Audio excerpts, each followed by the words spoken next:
This episode will be dedicated to the latest release from Haute Freddy, their song called Dance Away the Pain. So if that intrigues you, please stick around. This is All Gas, No Trash.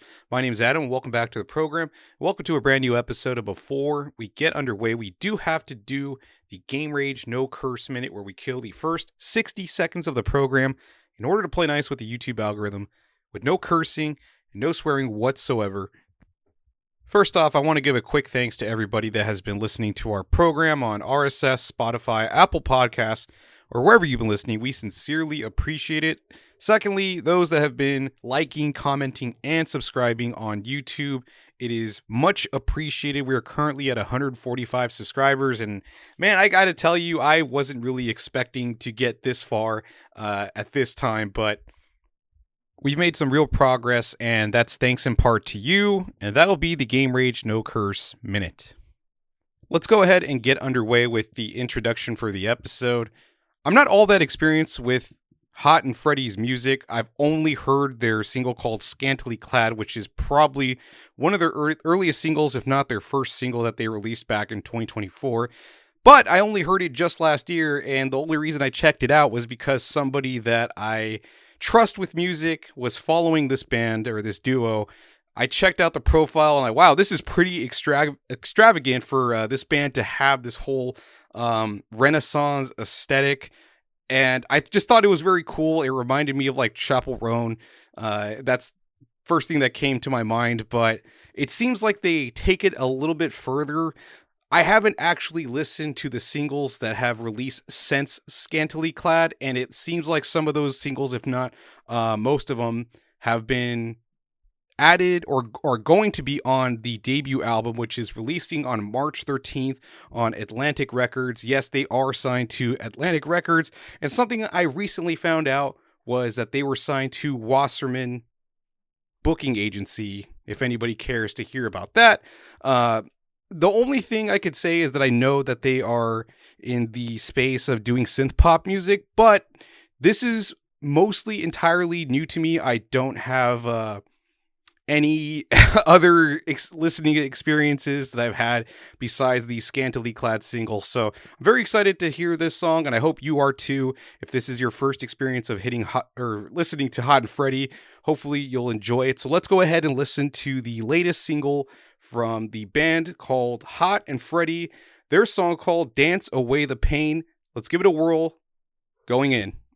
All right, welcome back. That was Dance Away the Pain from Haute Freddy from their upcoming debut album called Big Disgrace, coming out March 13th. Let us know in the comments what you thought about the song itself. Actually, there are some additional bits of info I do have to provide in relation to the singles that have been released since Scantily Clad. Just for the sake of being thorough, here are the songs that have been released since Scantily Clad. So we have Anti-Superstar, Fashion Over Function, Shy Girl, Sophie, Freaks, and Dance the Pain Away. All of these songs are featured on the upcoming album, which again is called Big Disgrace. If you don't know the name of it and you don't know when it comes out, it is March 13th, so be on the lookout for that. As far as what I think about the track, this might be the best song that I've heard in 2026. Granted, we are very early on in the year. It's only been roughly 9 days as of this episode, or as of me recording this episode. So this is a fucking tasty jam.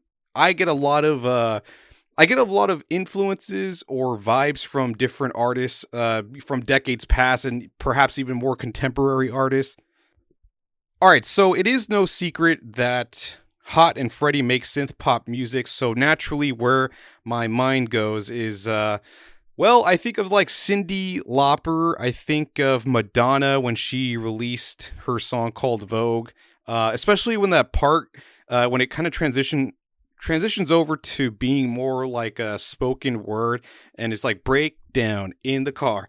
I don't know why, but it kind of reminds me of that same type of structure in the song for Vogue from Madonna. And then I don't know, I guess The other thing that comes to mind is like Kate Bush for the strangeness or even the quirkiness in the music to have this whole elaborate if you haven't checked out the music video that also was released, so the imagery that was painted in my head is very much what I would see in the music video itself, with all these people in full regalia dancing away the pain, as it is noted in the chorus. Just a very uplifting song in very trying times and very daunting times. Do we have this exuberant and marvelous track? It is just I I don't know what other words to describe this song, but it just makes me very happy. And at the moment, it is the chart topper for me. It is the number one song in 2026 that I've heard, and let's see if that ends up being the case going forward, because we do have 11 and a half more, or rather 11 and a half, 11 and 3 weeks to go before we find out what the best music of 2026 is. So we'll have to keep an eye out for other music and see how well this the song shakes out, if it's still the best of the best. But nonetheless, I think this is a great track. The thing that I love the most is that, like, I don't know how I don't know how you guys do it as artists, but the steel drum synthesizer, I don't know how the fuck you do that. It has like a metallic sound. Of course, it is not a steel drum, but it is keyboards or whatever it is that really create that syncopation, that very cool background noise. The melody is fucking awesome. The vocals from, let me see her name. Let me look it up real quick. So the vocals are done by Michelle Buzz and her partner Lance Shipp, who is both a songwriter and producer, and they both are songwriters and producers and have done stuff for Britney Spears, Kylie Minogue, and Raw Alejandro, as it is noted within this Brooklyn Vegan article. Just a very talented duo. I wish I discovered this as it came out, but I can't have my eyes on everything. But this is just exceptional fucking music, and I'm very excited for the future when this debut album comes out. So I hope you are too. Hopefully you enjoyed this track, and I'm sure we'll be on the lookout for more singles to be released by Haute Freddy. This is this is a song that now has me invested in Haute Freddy. And I just had this random thought about that syncopation in the background with that steel drum synthesizer. It made me think of Axel F, the guy that made the theme song for Beverly Hills Cop. That song, there's like a comparability there if you can imagine that song in your head, but that's neither here nor there. You know where this song would be perfect in terms of being plugged on television? RuPaul's Drag Race, when they have that dance-off segment and they have the two drag queens face each other, and then one of them eventually gets voted off. Shantae, you say, and then I forgot what the other phrase is when somebody gets booted off. But dude, this song would be so fucking hype for RuPaul's Drag Race for that dance-off segment when somebody gets eliminated.